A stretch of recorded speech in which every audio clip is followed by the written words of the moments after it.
તો આજે આપણે એક અલગ રીતે દૂધીનું શાક બનાવવાનું છે. તો ચાલો રેસીપી શરૂ કરીએ. દૂધીનું શાક બનાવવા માટે સૌથી પહેલાં આપણે દૂધી લઈ લીધી છે મીડિયમ સાઇઝની કટ કરીને. દહીં છે, કિચન કિંગ મસાલો, નમક, લાલ મરચું પાવડર, ધાણા જીરું પાવડર, હળદર અને આ છે ચણાનો લોટ. તો સૌથી પહેલાં તો આપણે ચણાના લોટને શેકી લેવાનો છે. મીડિયમ બ્રાઉન થાય ત્યાં સુધી શેકવાનો છે. ચણાના લોટને શેકી લીધો છે. હવે આપણે એને દૂધીના જે પીસ કરેલા છે એમાં એડ કરી દઈશું. એમાં અમે 3 ચમચી જેટલું દહીં લીધું છે, તો દહીં એડ કરી દઈશું. કિચન કિંગ મસાલો લીધો છે, 1 ચમચી જેટલો એડ કરી દેવાનો છે. સ્વાદ પ્રમાણે મીઠું એડ કરી દેવાનું છે. 2 ચમચી જેટલું લાલ મરચું પાવડર લીધું છે, એ એડ કરી દેવાનું છે. અને આ છે અડધી ચમચી હળદર અને અડધી ચમચી ધાણા જીરું લીધું છે, એ એડ કરી દેવાનું છે. બધું એડ થયા પછી એને સારી રીતે મિક્સ કરી દેવાનું છે. તો આ રીતે આપણે બધું મિક્સ કરી દેવાનું છે. બધું મિક્સ કર્યા પછી એમાં અડધા પાવડા જેટલું તેલ એડ કરવાનું છે અને પાછું એને મિક્સ કરી દેવાનું છે. તો હવે આપણે શાકનો વઘાર કરીશું. તો એના માટે આપણે આ જે દૂધીના પીસ તૈયાર કરેલા હતા એ લીધેલા છે. તેલ, મીઠું, ગરમ મસાલો, ટમેટાની પ્યુરી, મરચાં અને આદુ લસણની પેસ્ટ અને થોડું પાણી. અને એની સાથે જે આપણે રેગ્યુલર મસાલા હોય એ એડ કરીશું. તો સૌથી પહેલાં તો આપણે કુકરમાં તેલ એડ કરી દેવાનું છે. તેલ ગરમ થયા બાદ આપણે એમાં રાઈ, થોડું એવું જીરું, હિંગ, છે ગરમ મસાલો અને આદુ લસણની પેસ્ટ એડ કરીશું.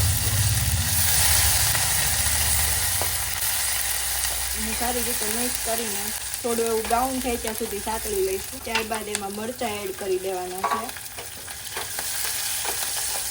હવે એમાં લાલ મરચું પાવડર 2 ચમચી જેટલું લાલ મરચું પાવડર એડ કર્યું છે. થોડી એવી હળદર એડ કરી છે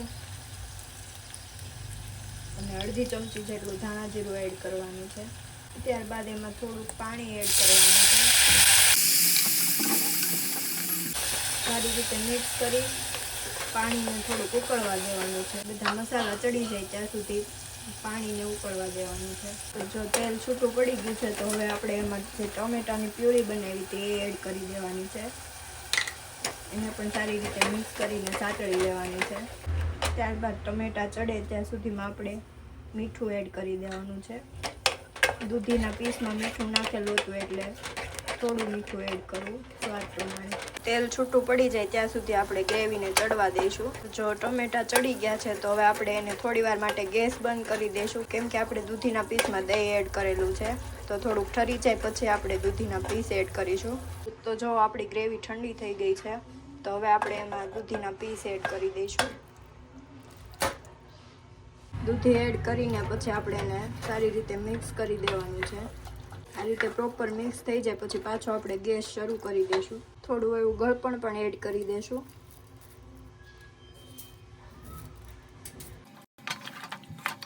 હવે તેમાં 1 વાટકા જેટલું પાણી એડ કરીશું.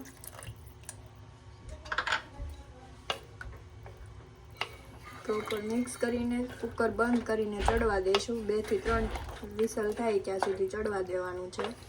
દૂધી બફાઈ જાય ત્યાં સુધી રાખવાનું છે. આપણું શાક ચડી ગયું છે. હવે એમાં આપણે મેગીનો મસાલો એડ કરીશું.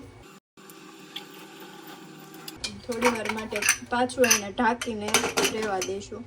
જો એને બરોબર મિક્સ કરી લીધું છે ને હવે આપણે એને પ્લેટમાં કાઢી લઈશું. જે લોકોને દૂધીનું શાક નથી ભાવતું ને એ લોકો આ રીતે એકવાર ટ્રાય કરજો. બહુ જ મસ્ત બને છે. રોટલી કે પરાઠા કોઈ પણ સાથે સર્વ કરી શકો છો.